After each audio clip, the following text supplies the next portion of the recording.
All right, so I have been spending the last day or so trying to conceptualize how I'm gonna do the next painting. I had no idea what I was gonna paint, and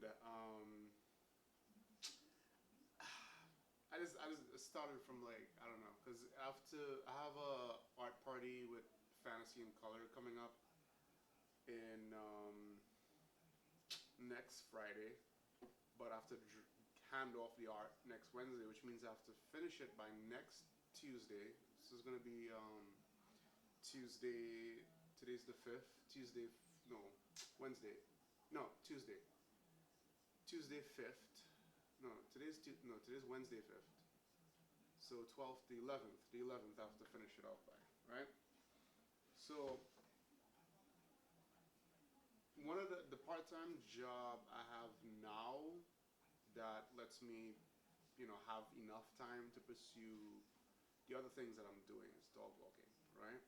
And what happens is that you see a lot of interesting things. This is why I like to do a lot of weird little jobs that I can learn something from. Usually after I feel like there's nothing, like I'm saturated enough or like there's nothing else I can learn from it, I'll move on. But what happens is that I notice like the dogs have really interesting ways of peeing or taking a shit. And they make different shapes that look interesting in different ways. Like, say, there's a dog I'm thinking about right now that he looks like, let's say, a snowman with a furry snowman. He looks like a furry snowman when he's taking a shit, right? And there's a dog that does this pose when he's taking a pee. He doesn't do it all the time, but 80% of the time he'll do this pee. It looks like a kind of like Superman pee. Like, it looks like a Superman pose, kind of. So what I was thinking about last night into today was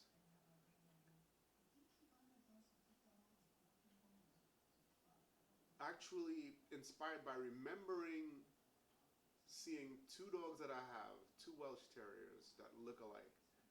That one time they kind of did this, they both peed at the same time, they had the same pose, and they look alike, right? And I was like, oh, that's pretty interesting. It's like synchronized swimming, but for pee. And I was like, okay, what if I get like three of them to like pee, but like it almost looks like maybe they're peeing on each other. And I was like, well, I could call it probably waterfalls, right? So what I haven't finished, what I'm not 100% on right now is whether if I want to have it be a circle like the Ouroboros, kind of like the tail, sorry, the snake eating its own tail, or there's an image I'm thinking of, I don't know the name of it, where it's like a dog eating I think a cockatrix or a chicken's tail, and a chicken or cockatrix eating a snake's tail, and the snake's eating the dog's tail. I don't remember the name of it right off the top of my head right now. But either if I want to do it something like that, where just one dog is peeing on this other dog, and that other dog is peeing on this dog's peeing. And it's like three different dogs, like a big dog, a medium-sized dog, and a smaller dog, right? And the medium-sized dog would be the Superman dog, the Superman pose dog that I talked about earlier. So I'm not, I'll work that out in a little bit. So what I have here is 26 by 19. It's wood on the sides, right? And I forgot what this material is called. It feels like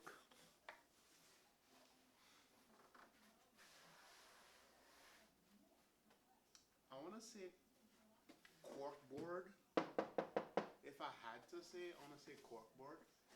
So what I was thinking about, because I've done this last year. Like usually, me and my girl we put on these like Christmas parties for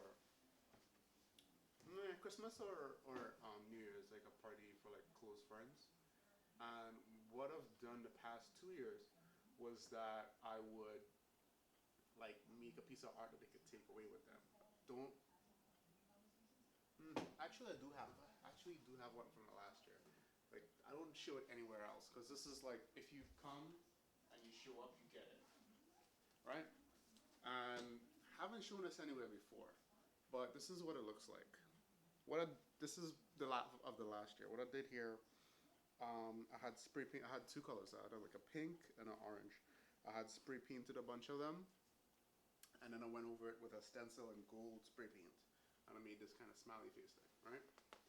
And you know, if you know, if you came, you got one. If you didn't come, you didn't get one. So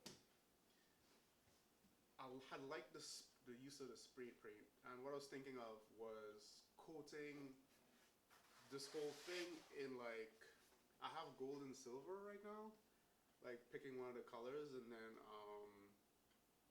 like doing acrylic paint on top of it, like using the spray paint as a backdrop, a shiny reflective backdrop. It's pretty eye catching, and so what I've settled on a little bit, I was thinking it through today. I settled on some gold paint. This is something I picked up from Home Depot. Um, Rust-Oleum Metallic Specialty Blight Reflective Finish, and it's gold, right? So I figured I'd coat the whole thing in gold. That's what I was thinking this morning, right? I was thinking it through. And then I was like, maybe that's a little too much, right? So I have wood finish that I've had for a while. I don't know if it's zooming in, if it's, okay, you got, okay, cool, there it is. Let that focus, that autofocus get to work. 70D, like a champ. So I was actually thinking of, I was thinking it through. I was thinking it might be too much to just coat the whole thing in gold paint. So I figured I could probably stain the side material here in the wood stain. It's English Chestnut 233. Like get the whole thing, get the sides and everything, and then or before, you know, it's kind of reversible. Artist tape, get it outside, and spray paint this part of it gold, let it sit and dry properly, work out the illustration, and then paint it on after, and then after polyurethane spray, I'd finish it with that pretty much. So that's how I'm thinking about doing this. The reason I picked the gold over the silver spray as backdrop was that it's kind of silly, but it's like closest to pea color, and I feel like it would add to the waterfall effect. So